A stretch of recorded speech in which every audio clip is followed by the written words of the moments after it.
Dětský příměstský inline klub, to je téma dnešních kulturních zpráv. O co se jedná? Jedná se o projekt 3 mladých lidí, kteří se snaží zblížit děti bezdomova s děti s domovem a poskytnout jim tak důležité zázemí. Více informací pro vás zjišťuje můj kolega Karel. Předávám slovo do studia. Díky, Lucko, za slovo. Já vítám diváky a my tady máme koordinátora projektu Lukáše Netíka. Já tě tady, Lukáši, vítám a jsem moc rád, že tady jsme spolu dneska. A prosím tě, mohl by si nám, Lukáši, o tom něco povědět víc, o tom projektu? Ano, je to projekt, který spolufinancuje Telefonika O2. Projekt je řízen nadací a jmenuje se Think Big.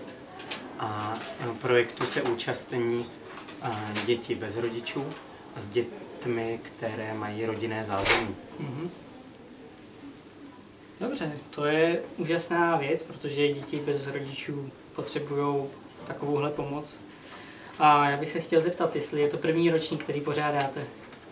Akci tohoto druhu, kdy vlastně spřátelujeme děti bez rodičů s dětmi s rodiči, je první, ale v minulosti už jsme měli 2 ročníky, které byly zaměřeny na děti, které mají rodiče. Dobře.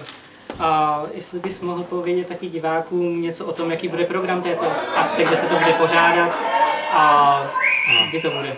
Bude to v létě o letních prázdninách v Pardubicích, bude to ve 2 týdnech a akce probíhá pondělí až pátek, kdy vlastně děti učíme jak bruslit, tak anglicky a v průběhu týdne mají ještě i výlet, kdy můžou vyzkoušet své dovednosti v lanovém centru a páteční den je zakončený závodem, kdy vlastně dovednosti si můžou vyzkoušet a poměřit síly mezi ostatními dětmi. Dobře, díky, Lukáši. Já jsem moc rád, že jsme o tom mluvili, protože ten projekt je určitě úžasný a přeju ti a přeju celému týmu, který to připravoval, aby to všechno vyšlo. Díky a ať se vám daří. Děkuju za rozhovor. Nashledanou.